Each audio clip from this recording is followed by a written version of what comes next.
Hello, everyone. Welcome. It's so great to see you all. Wonderful. If you're on mute, if you're not on mute, please place yourself on mute. And yeah, let me share my screen. So we'll pretty much dive right in. And as folks join, we'll bring them into the fold as well. Let's do this. Yeah, and while we're all waiting, if you could all introduce yourselves in the chat, your name, where you're joining in from, and maybe like one snack that you're looking forward to eating. That sounds fabulous. Thank you, Colleen. I know it's, I'm based in New York, so it's around lunchtime. Thankfully, I had lunch before, but I did have these �𝐚𝐭𝐡 chips today, which definitely hit the spot as a snack. Welcome, Terrence. So great to see you from Greenville, South Carolina. Well, welcome, everyone. So I know that other folks will join us, and Colleen here is also my colleague from Be More with the New. But, we'll just begin, and as folks join, we'll start, we'll just bring them into the fold. So basically, these are our monthly community events, and our goal really is to focus on this idea of healing together. And, today's topic is something that's very close to my heart, but all of these topics are very close to my heart. But I want to really center this idea of healing together on this idea of optimism. So, as we live in this world today with, Trayvon Martin's 10-year anniversary coming up this week, another war looming in the globe, it might feel really hard for us to be like, oh my God, boy, where do we find optimism? Well, we'll definitely get into that together today.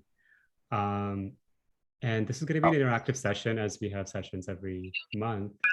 But I did want to say that I don't have all the answers. This is just one way of approaching and seeing things. But I would love to invite you all to bring your full selves. And hopefully there will be some healing that'll take place together today. But as we jump in today, as with all of our events, I'd love to invite us all to just begin with some mindfulness. So I know folks are still joining us from various places. Feel free to introduce yourself in the chat room, and we'll also have a formal opportunity to do that. But for recording in progress. For now, I'm going to really invite you all to just come to a comfortable seated position as we get centered. So wherever you are, you can bring your hands to your lap or on your knees. If you're sitting, and if you're standing, you can just bring your hands by your side or behind your back. And for the first few moments, I'd love to invite you to really notice your breath. Notice the inhales and the exhales. Really savoring this simple act of breathing. Breathing in, breathing out.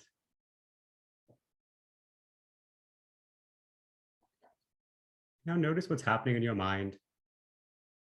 Perhaps the mind is distracted. It's thinking about the future, planning of all the tasks you have to do, or what this is going to be like for you. That's okay. Notice that, planning, thinking, and see if you can return your attention to your breath. And really using your breath as a way to bring a sense of release and openness to any part of your body that may feel tight, that may be holding. Perhaps your jaw, your shoulders, your chest, and even our hands, really bringing a sense of relaxation, a release. Breathing in, breathing out.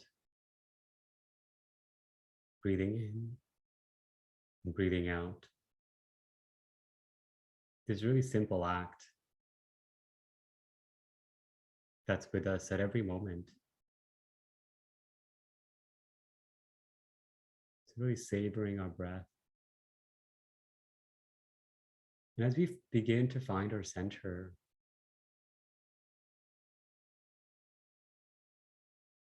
I'd like you to reflect on a few words or a single word that describes how you'd feel in an equitable society. How would you feel? Not how you think, but how would you feel in an equitable society? Just noticing any phrases, any words that arise for you. And then letting them go. And see, for the last few moments of this meditation, you can really feel them. Really feel what it's like to be blank.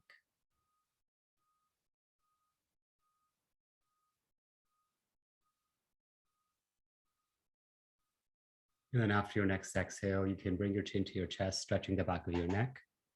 And if your eyes were closed, you can open them and come back to our space together. Welcome back, everyone. It is so great to see you all. Thank you, all of you. And I see there's some friends here that have joined us too. Ezra and Angela, I see you all, and lots of new friends as well. So let's actually dig in. We love to start all of our programs with a mindfulness exercise because mindfulness is really the bedrock of what I feel is breaking bias and healing. So as a way to begin, I'd love for you all to introduce one another, to introduce yourselves to one another. Terrence, it's so good to see you back here. You've become a member of our community. So just like your name and location, if you haven't yet shared. And Kate, Nyampu, wonderful, Cheryl, welcome everyone. Just your name, location, but also one word describing or a phrase that arose for you in silence, describing how you'd feel in an equitable society. So Angela shared peaceful, beautiful. We're here for healing together. So one of the things I wanted to really center our attention on is this aspiration of healing. Kelly from Nashville, Tennessee, welcome. Peaceful and safe, beautiful. Kate says relieved. Ezra from New York City, liberated, beautiful. Dr. Price from Atlanta, peaceful also. So keep these coming and I want us to really center as this is kind of our goalpost when it comes to this idea of optimism and healing. Nyampu shared freedom. Richard from Calgary, Alberta, calm, beautiful. LaShonda from Portland, Oregon, free and safe. So lots of similarities here, as you'll see. So please keep these coming, but I'll continue on what we're going to do together today. And this is an interactive session, so you'll all get to interact with each other, but of course in this big group that we have together as well. And just to keep the safety of this container and to make this a space that's shame-free and compassionate, which is really the bedrock of what we try to do with all of our Breaking Bias courses. I'd love to invite you to just practice these 5 agreements. One is, using I statements. So whenever we share, we come from a place of I think, I believe, in my opinion. Second being really committing yourself to dialogue. The fact that you're all here kind of speaks to that commitment that you have. But this commitment is a little bit further, is to really keep that in the forefront of your mind. So we remember even when we disagree or something happens, like, oh yeah, I want to understand. I want to be a bridge builder. Brene Brown talks about 2 aspects of dialogue, which is compassion and understanding. It's really keeping that. Staying present. So again, this topic of healing and bias and racial equity, there's so many things that'll come up, moving to the past, projecting into the future. That's okay. When that happens, notice that. And remember that here you are sitting or standing in front of a screen, and really, find that center in the present.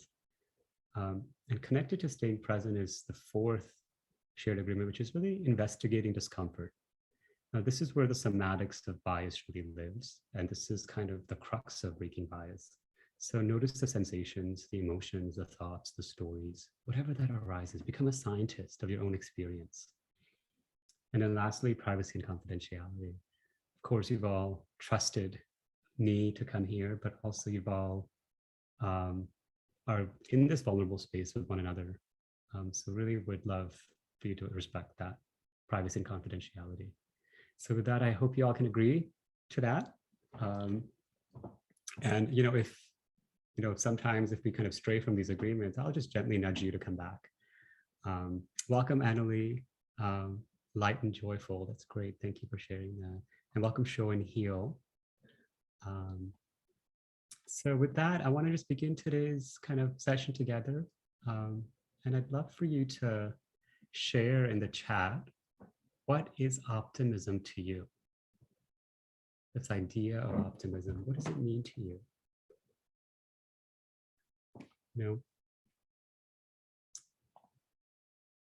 What is optimism to you? Welcome, Richard. Great to see you.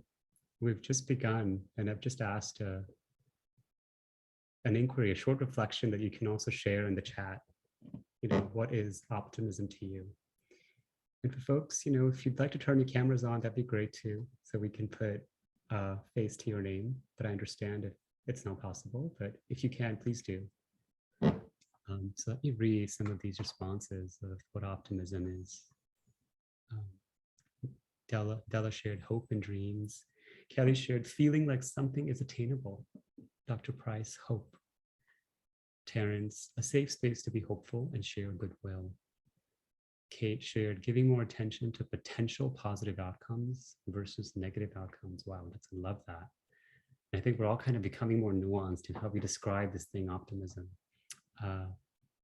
And I shared, I hope I'm pronouncing this correctly, but you can correct me later, feeling hopeful, working towards goals. Beautiful. Welcome, Abir. Great to see you here as well. We've just begun with a short reflection. And feel free to introduce yourselves as well, Abir, Richard, and those of you that have just joined us. Oh my God. Go ahead. I just unmuted you, Abir, because we saw lots of wonderful laughter from you, but I think you didn't want us to hear all what you were about to say. I'm sorry, I am not a beer. Oh, that's why I was laughing. I'm sorry. I didn't realize it wasn't muted. Oh, no worries. No worries. Okay. I had to use her computer to log in because my school is blocking Zoom. No worries. Okay. Well, welcome here. Sorry about that. No worries. And then Zaid shared heart shake and namaste, everyone. They're from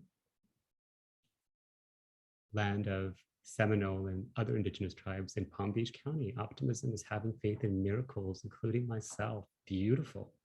It means a sense of hopelessness, hopefulness, and dreams come true. I think you meant hopefulness, I hope, versus hopelessness. But with that, let's begin. Let's begin to really delve deeper into this, because all of you have really touched various aspects of optimism. And when I think about optimism and really feel into what that means for me, I really think this quote from Brian Stevenson really epitomizes what many of you have shared, and this feeling of optimism. He said that the only thing they needed was hope when it comes to people who he serves, which are the incarcerated and what he calls the condemned, particularly folks on death penalty. And when he talks about hope, he talks about that it's not that kind of pie in the sky stuff, not a preference for optimism over pessimism, but rather an orientation of the spirit, the kind of hope that creates a willingness to position oneself in a hopeless place and be a witness, that allows one to believe in a better future, even in the face of abusive power. That kind of hope makes one strong. So this is just a preface, really thinking about the key word here, this orientation of spirit. And for me, this is quite personal because, as many of you know, I'm trained as a scientist, as a lawyer, and the training of that is very much staying in our critical minds, right? Really trying to find faults in arguments, find faults with everything that's wrong in the world. So constantly, it's almost like being a ninja and looking for what's wrong in the world, constantly calling out. And also kind of within academia, there's an underlying feeling of pessimism, that people are inherently, intrinsically bad, that systems are out there to get us. So for me, optimism was not something, or hopefulness, and a lot of things you've all shared was not something that I felt like it was attainable or even something that's possible. I would call it, something that's made up of fantasy, just 10 years ago, 12 years ago. But I think what changed my orientation really around optimism was really being with the people I studied about. Right, when it comes to, before I started working in the US, I worked internationally, mostly in Myanmar, in Southeast Asia, on issues of, really, really really, really atrocious human rights abuses. And even though I'd read about a lot of those folks, I knew the history, I knew the politics and the economic, political economy that, I learned in the classroom. But when I was with the people, the day-to-day that I was impacted with, I was like, oh my gosh, despite all of this, structural violence, systemic violence, whatever you may want to call it, there is an orientation of spirit that exists there. And for you all, particularly if you're here looking for similar solutions in education or healthcare or nonprofit space or philanthropy, wherever you're coming from, it is that orientation of spirit, despite the disparities.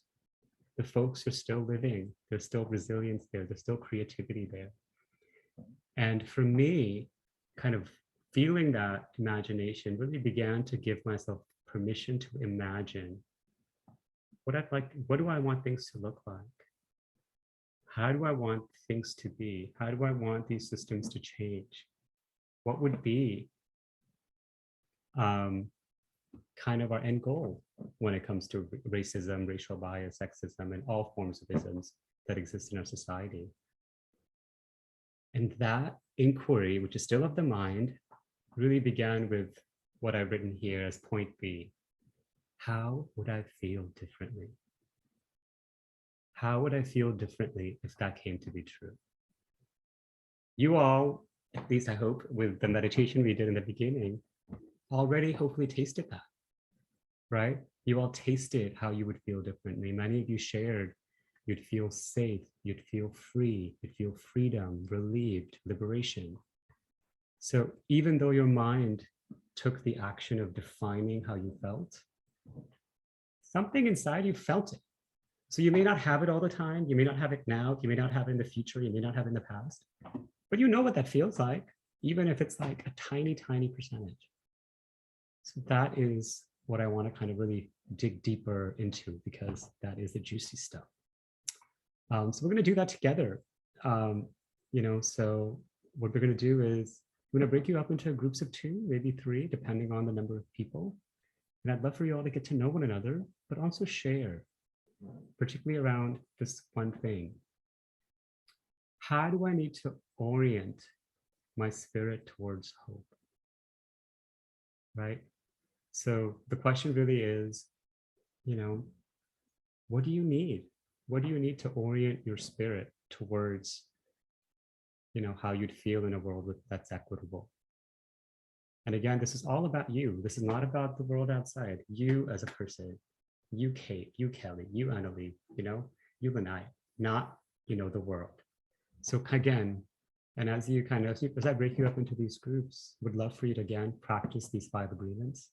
We shared agreements, I statements, commitment to dialogue, staying present, investigate discomfort, and privacy and confidentiality. No worries, Cheryl. Thank you for joining. And you can, of course, watch the recording later if you'd like. But I'm going to actually now break you up, and then we'll come back in 5 minutes. So take about 2 minutes each to really share, but also to get to know these wonderful strangers from across the world, right? Right here. So let's see.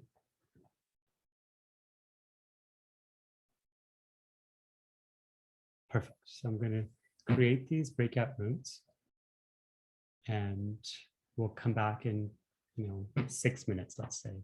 We'll send a reminder then. See you all in 6 minutes.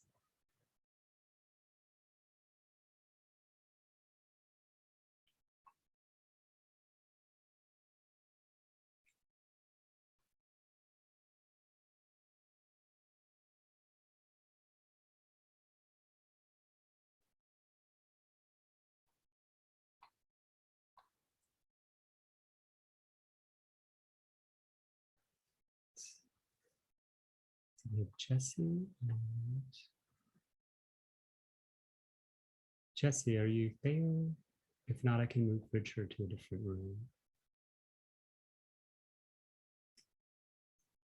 Jesse? Let me move Richard to a different room. And then if you come back, I'll.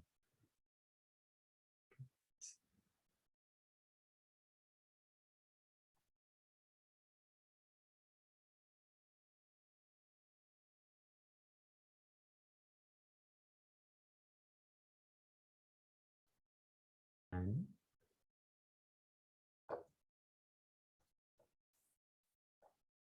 Hi, good afternoon. Can you hear me? yes, feel free to introduce yourself in the chat, please. Great to see you. Welcome back, everyone. So great to see you all. We had some new folks join. Hi, Jahan. Let me share my screen once again.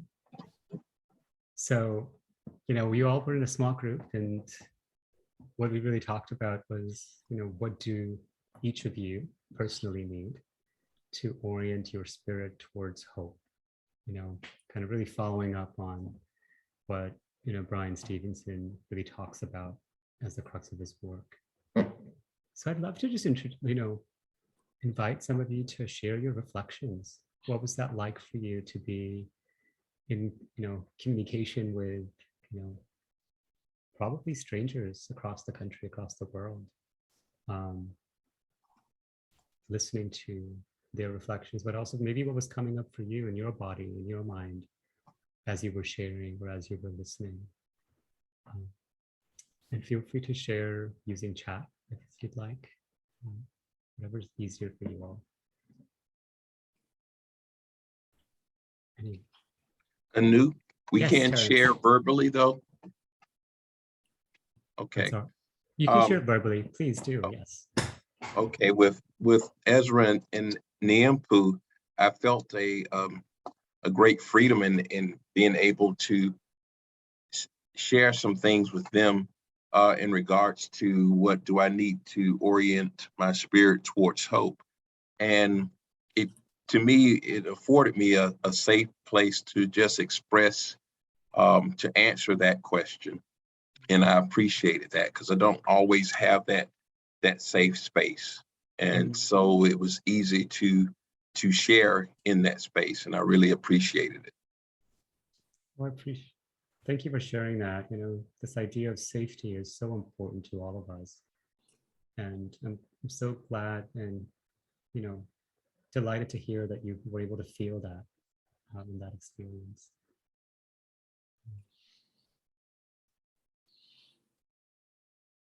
Oh, welcome, Alison. Thank you for sharing. Please feel free to unmute yourself and also share any reflections that you may have.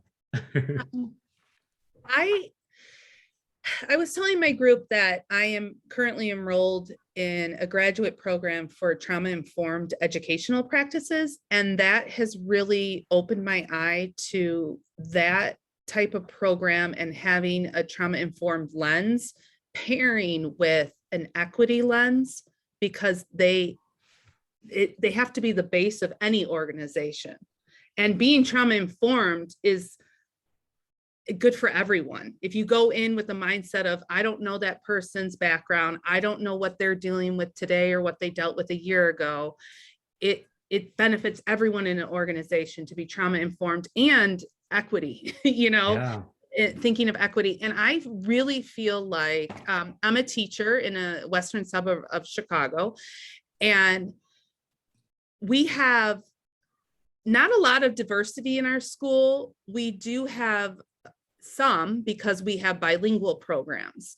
And that's where I can talk and feel comfortable having those conversations about race and equity.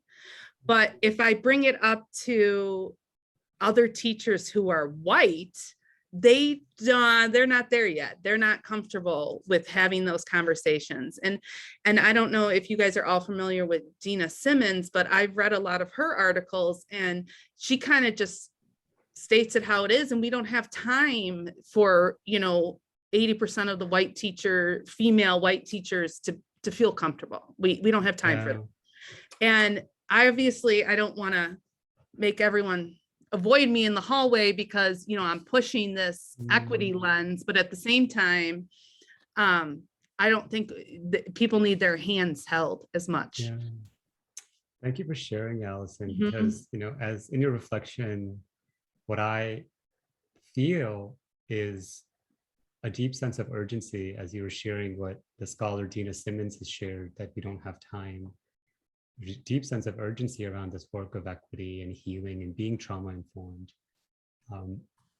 and perhaps a sense of disappointment, right, in your fellow colleagues and their inability to engage with you on this topic. And for me, the invitation for you would be to really begin there. Of course, what the scholar Gina Simmons has shared is absolutely true. We don't have time. And yet, that was true 10 years ago, 20 years ago, 50 years ago, 100 years ago, right? There's only been time. So part of the invitation here with, particularly with our work at Be More with the New is really around, well, what is stopping us from making the best use of our time and making the most of our time? And that's where, this idea of optimism really comes in, and then healing comes in. I think this is a good segue for me to actually begin to share a little bit about how that works. And then, of course, we'll open it up for some questions and insights from you all. But for those of you that have been here before, you're pretty familiar with what we have called the Be More journey.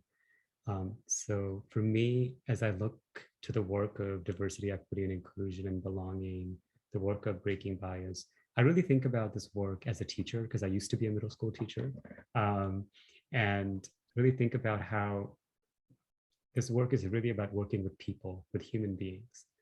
And it really is about working with people that have nervous systems. Each one of us here has a nervous system, and how that work lands in their nervous system. So in order for us to move, for me, to move the needle on this, it's really about creating a journey for each person, for each organization, that's really rooted in 3 stages: the learn stage, develop stage, and propel stage. The learn stage is really about correcting misinformation and filling gaps where there is an information gap, just teaching people about basic stuff. But beyond learning, because there's already a lot of learning out there, people know about equity, people know about racism or sexism and other forms of isms. But then how do we develop the skills to now engage when those challenges appear more skillfully?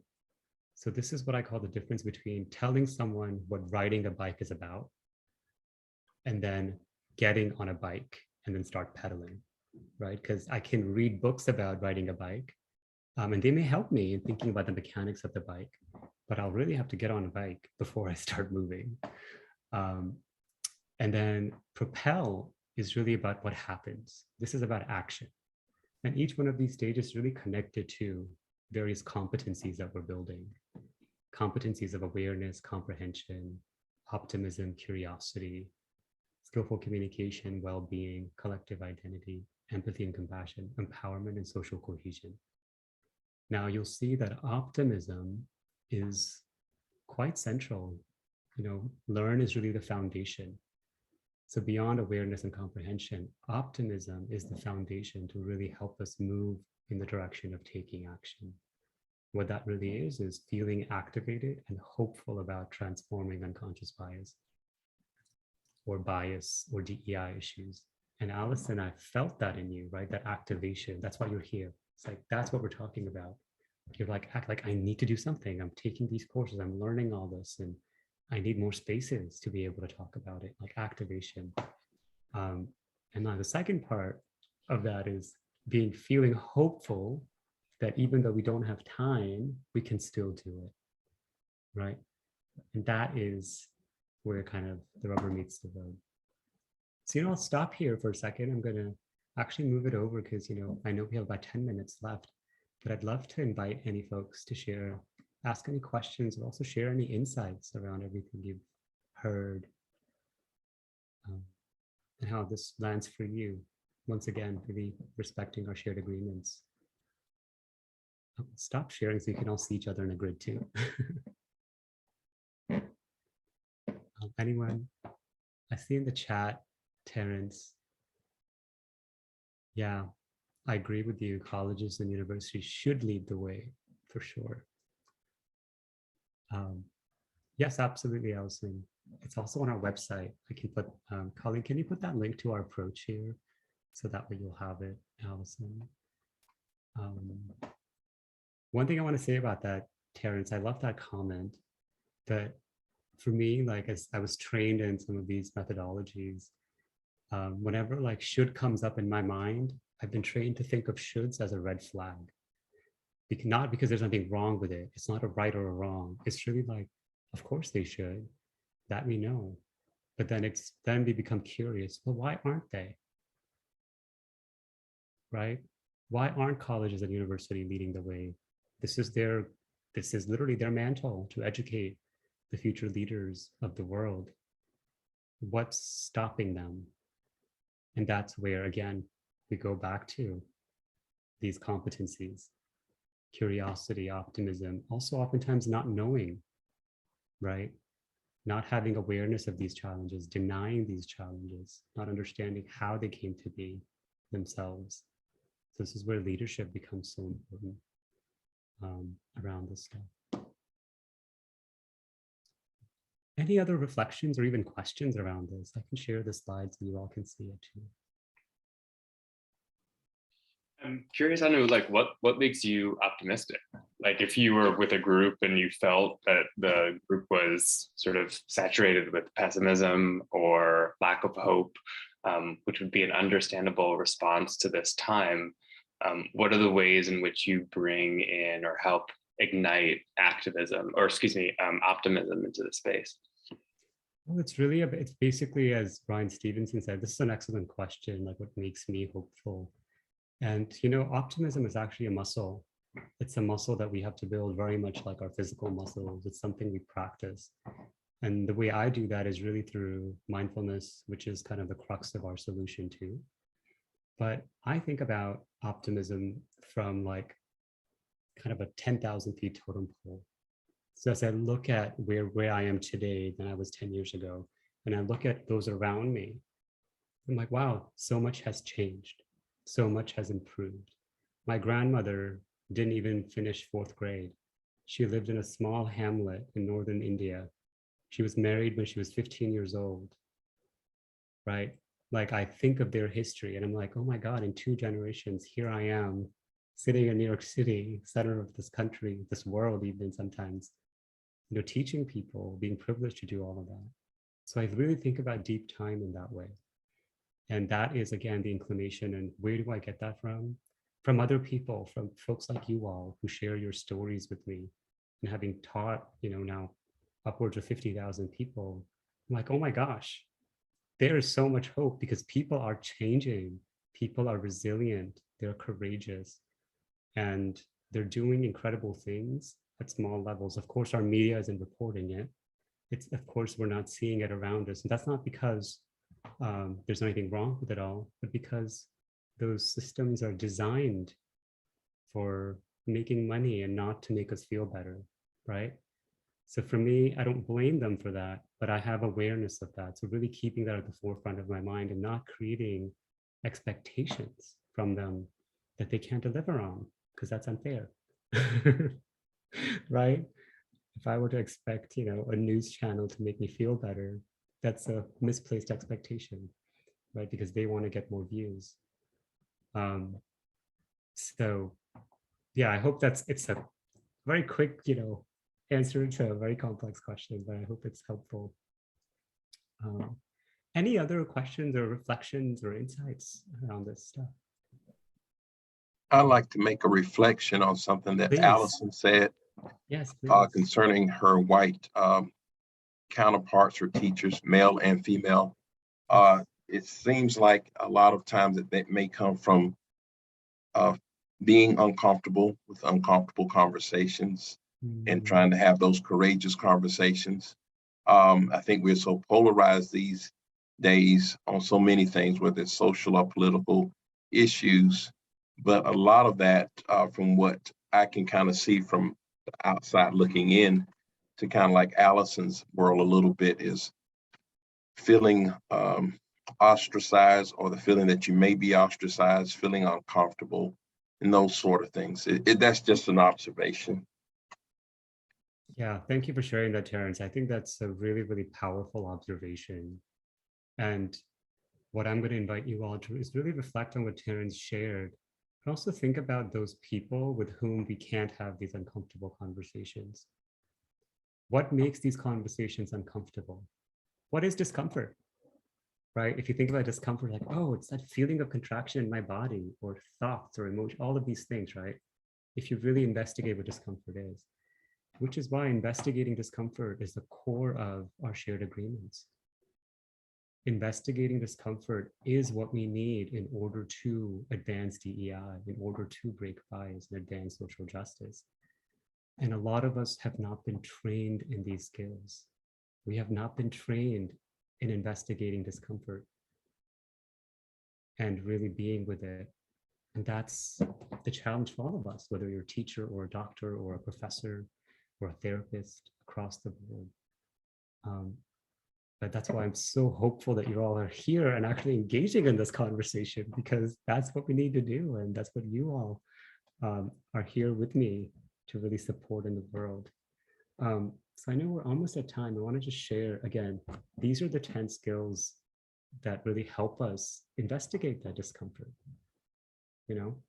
And for me, mindfulness and meditation is the way to begin to really bring that presence within our nervous system. So as a follow-up, I'd love for you all to just, you know, as a next step, you know, just engage with us beyond these monthly events, you know, on social media in particular, and be more with the new, so we can begin to create this new pathway of advancing action together. It's so important. And a lot of these, you know, channels have really become a distraction or an escape, that we use them to really bring more meaning and bring more values alignment in our life. Second thing is, you know, of course, sign up for our next event in April. It'll be March, excuse me, the last week of March. But also after this event, you'll get a survey about this event. So please do fill that out. We'd like to know how else we could be more helpful with these monthly events. So we'd love your feedback there. And then also, you know, we have a course called Breaking Bias with Mindfulness. It's a 7-day meditation course on learning the 5 mindfulness-based tools that help break bias. These are what I call PRISM, perspective taking, pro-social behaviors, individuation, stereotype replacement, and mindfulness. So would love for you, if this speaks to you, you know, go on our website, and under courses, you'll see Breaking Bias with Mindfulness. It's 15 minutes a day for 7 days. And you can use the code Beloved Community when you sign up. So with that, you know, I'd just love to, as we close, would love to share that some best practices after the session is to really take 15 to 30 minutes for recovery. You know, even if you think or not think, something was stirred up for you all in this event. So whatever that means, you know, get embodied, maybe do a quick stretch or walk or drink a glass of water, do some reflection. And then we'll also stick around after the session for some office hours if you have any other questions that I couldn't address. So as a closing quote, you know, I just want to share that hopelessness is the enemy of justice. Injustice prevails where hopelessness persists. And so hope is our requirement. It's our superpower. Brian Stevenson. So with that, I'd love for y'all to share just one commitment that you can think of for yourself right now that you'd like to make to build the muscle of optimism in your life, please do share that in the chat. And as you do that, we're just thank you for coming. Thank you for your presence today. Ezra shared, go outside today. Yes, that's a great commitment. Because when we look at the sky, when you look at, for me, when I look at the sky, when I look at birds and just hear them chirping with each other, that gives me a lot of hope that there's still life beyond this human realm. Terrence meditation daily, beautiful. Any other commitments? Saj, practice mindfulness in my day-to-day activities rather than only sit for meditation. Beautiful, so important, Saj. Rest and restore. Improve. And Kate, notice when I'm feeling hopeless and choosing hope instead. Love that word, particularly choosing, because that comes from agency and your power. So yes, more power to you, Kate.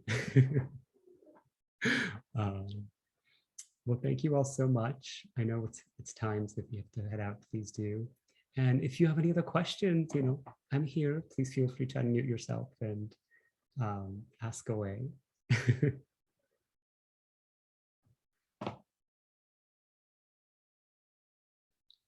Any questions? Kate, oh, bye-bye. Take good care. Thank you. Yes, thank you. Bye-bye. Zayach, did you have your hand raised? Yes, I did. So Okay. namaste and thanks again. So we had connected on Instagram and then your assistant did email me. And I know she had asked